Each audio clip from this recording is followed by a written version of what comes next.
everyone, welcome back to my channel. I'm Camilla and I do content about books.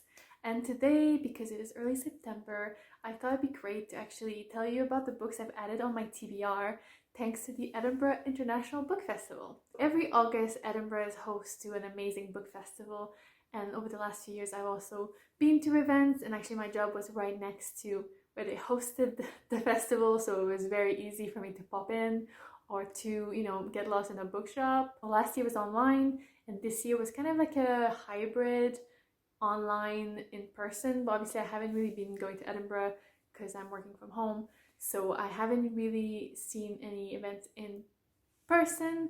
Actually some friends did.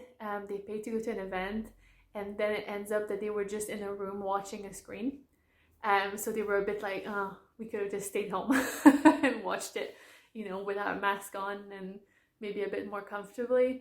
But anyway, so I watched maybe 10 of the events, and you could do a donation per event, so pay what you can, and usually they suggested about, I guess, 10 to 15 pounds.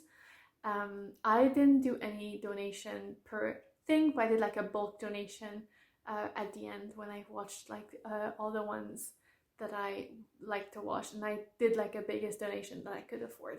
So that was nice. And I guess through the different events they did point out, like, obviously if you're a student or you can't afford it, don't pay, it's fine. But if you make a lot of money, I think it was a joke on the Shon Faye event where the chair was like, oh, if you're watching from your second house, maybe you can afford to pay a bit more.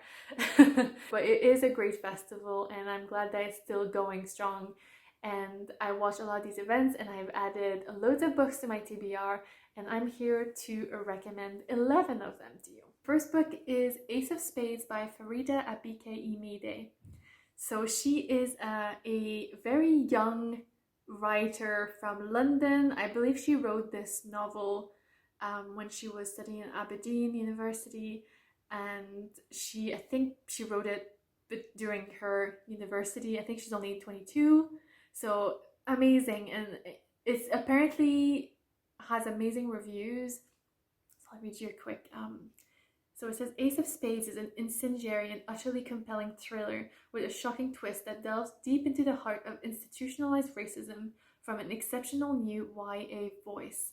And it was just amazing to hear her talk about, I guess, where her inspiration came from, like from her own, I guess, experience at university and just being in an extremely white community and the racism that she faced. So she created this world, and obviously she clearly loves books and writing and storytelling, and I look forward to picking it up and to encouraging this new voice. It's her debut novel and she's only in her early 20s. How amazing. The second book that I want to highlight today is called Nervous System by Lina Meruane.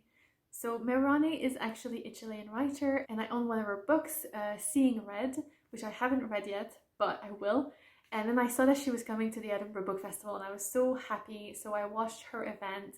I think she was with, I want to say it was a Portuguese or Brazilian writer, but anyway, I was very obviously taken with Lina Meruane. So Nervous System was actually translated by Megan McDowell. I believe she's translated her other novels as well, but I'm not sure. And it just sounded so interesting, and I think I'm very keen to read it. So I'll just read it a little bit again.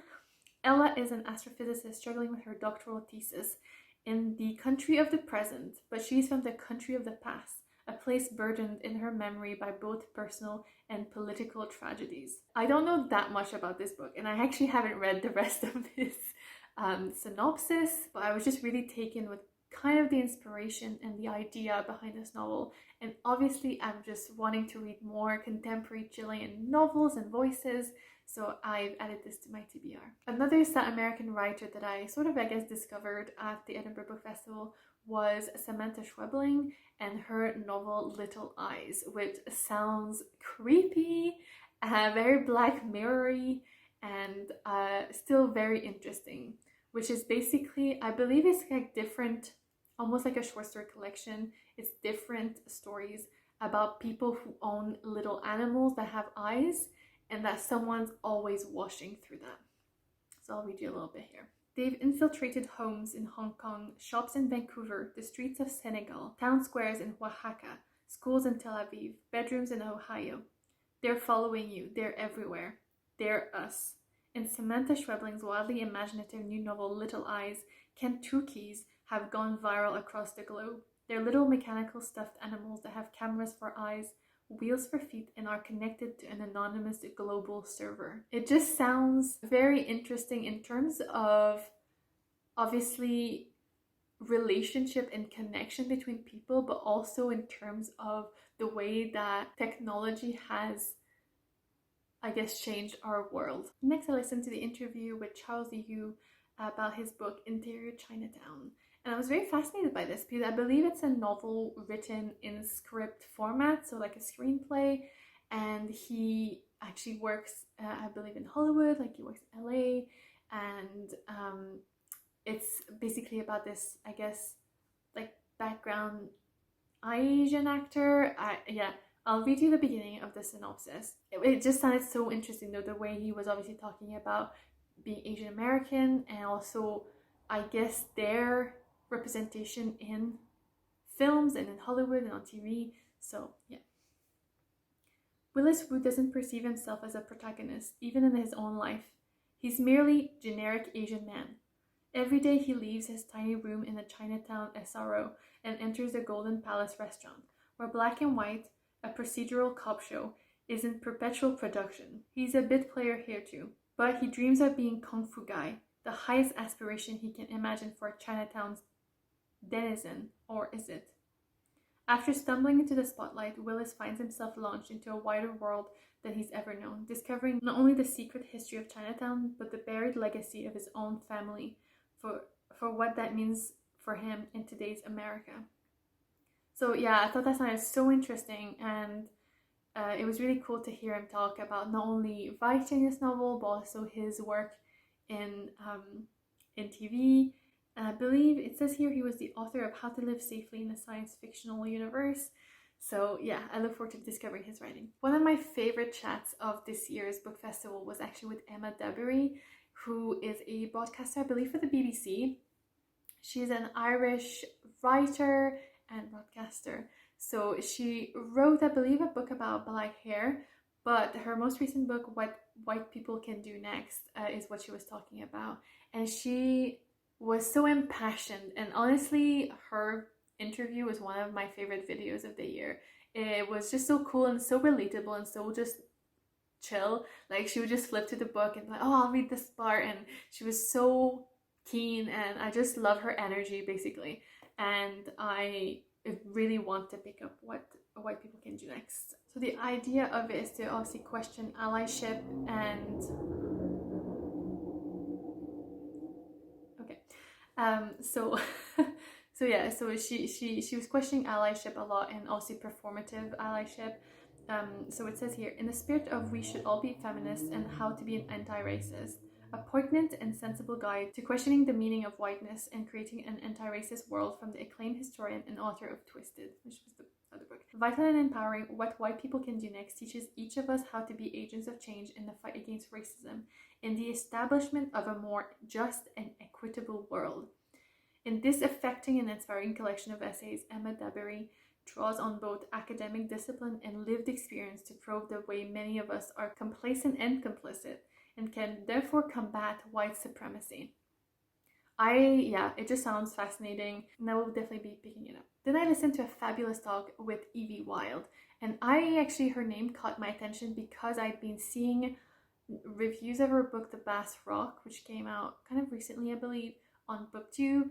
So I listened to it, and the Bass Rock, it's not the Bass Rock, it's the Bass Rock, and it's located just off the coast of Edinburgh, and it's kind of, because it's part of like my natural landscape, in Scotland, I was really intrigued by it. And then I heard it was basically about witches and like the witch trials, so I was really intrigued by it.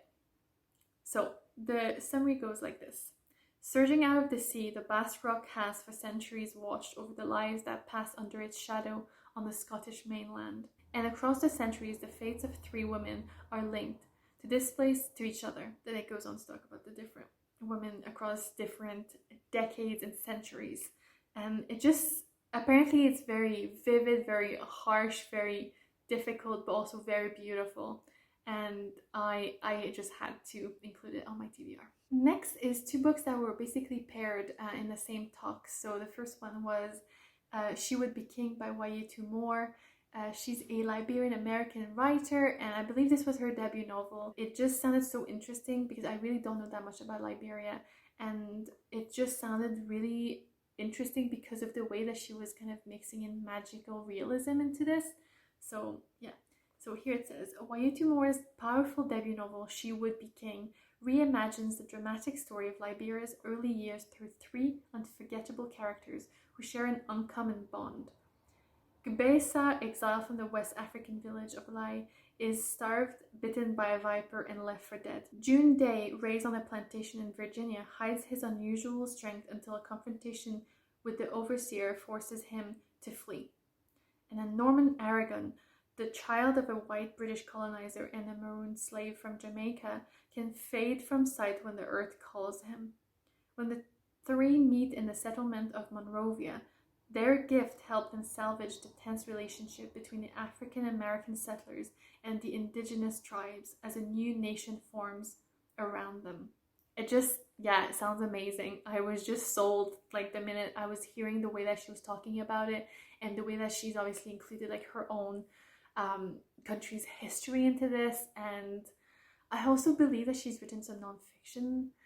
Yeah, so I've added it to my TBR. The novel I was paired with was Aftershocks by Nadia Owusu, and this was more, I believe, a mix of genres. So I think it was memoir slash kind of cultural history. So I guess more in the nonfiction genre. And it just sounded very fascinating as well, and I had to add like both books to my list. But Owusu, the author, she grew up like between many cultures, and I think it's very interesting to hear the way that she was approaching a heritage through that. So yeah, here it says, Nadia Owusu grew up all over the world, from Rome and London to Dar es Salaam and Kampala. When her mother abandoned her when she was 2 years old, the rejection caused Nadia to be confused about her identity. Even after her father dies when she's 13 and raised by her stepmother, she was unable to come to terms with who she was, since she felt motherless and alone. When Nadia went to university in America, when she was 18, she still felt as if she had so many competing personas that she couldn't keep track of them, all without cracking under the pressure of trying to hold herself together. A powerful coming-of-age story that explores timely and universal themes of identity. Aftershocks follows Nadia's life as she hauls herself out of the wreckage and begins to understand that the only ground firm enough to count on is the one that she writes into existence. I mean, if that doesn't convince you, you know what will. It just sounds powerful and very interesting, and also just, I really like books, but also memoirs about this identity and about this being between different things and belonging and all of that. So I think this was definitely something that would attract my attention. Then next, I watched this event. I didn't actually watch the whole thing, but I thought that this book was really interesting. It's called The High House by Jessie Greengrass, and I believe it's based in a world where basically the climate crisis has come to like a point, and his family is trying to survive in Suffolk on the coast of England. And that kind of reminded me that I won a book over the summer, which is nonfiction, which is based on the changing landscape and the climate crisis in Suffolk. So I was like, oh my goodness, that would be really interesting to read like a nonfiction and a fiction side by side that are basically about the same kind of subject. The next interview that I watched was with Leone, which was about her novel This One Sky Day. This sounded just really interesting in terms of the novel, but also the writer, and the way she talked about her inspiration, the way she wrote was so interesting, and she sounded like someone you'd love to have a cuppa with, because she was just so fun, you know. So This One Sky Day, I believe, is set in an island in the Caribbean, which has basically never been kind of touched by colonialism or slavery. I don't exactly know, but I'll just read you the beginning of the summary. Dawn breaks across the archipelago of Papisho, a world where magic is everywhere. Food is fate, politics are broken, and love awaits. Everyone in Papisho was born a little something. The local name for it is Kors. Magic, but more than magic. A gift? Nah. Yes. From the gods, a thing that felt so inexpressibly your own. So from my understanding, she wanted to have a novel that was very hopeful and about love and all kinds of love and celebrated that kind of joy. And apparently it took her a very long time to write it, and I can only imagine it's going to be a fantastic novel to read, and I can't wait to dig my teeth into it. Finally, the last chat that I am, I guess, going to talk about, but it was the first interview that I watched at the festival this year. It was with the authors Shon, Faye, and Dr. Pragya Agarwal. It was such a good chat. I already had Agarwal's nonfiction Motherhood or Otherhood on my TBR, but I added Shon's Facebook to my TBR because of this. So her book was called The Transgender Issue, An Argument for Justice. And then I actually got an ARC through NetGalley, so I'm currently in the middle of reading it, which is great. But I did want to mention this chat. It was so good. I'll just read you a little bit about the transgender issue, and yeah, and then that's it. So, trans people in Britain today have become a cultural issue. Despite making up less than 1% of the country's population, they are the subject of a toxic and increasingly polarized debate, which generates reliable controversy for newspapers and talk shows. This media frenzy conceals a simple fact, that we are having the wrong conversation, a conversation in which trans people themselves are reduced to a talking point and denied a meaningful voice. So it sounded just like a really powerful book, and I haven't read that much about trans issues. So I thought this would be a great one, and obviously Shon Faye is a trans writer, so I thought it'd be great. And hearing both these women talk was just amazing. It was such a good chat. I will be linking it below because I think it's a must watch, definitely. So these were the 11 books that I've added to my TBR thanks to the Edinburgh International Book Festival of 2021. And I mean, the book festival was responsible for me adding loads of books to my TBR last year. And I just love these festivals, and I think it's great that so many have gone hybrid even, or just online, because it's a way, you know, to access that. So let me know if you've heard or read any of the books I mentioned, or maybe I'm introducing you to them, which would be great. If you've attended any book festivals lately, just let me know. I'd love to know your experience, and also, you know, which ones are your favorite to attend. And thanks for watching. I see you back. Bye.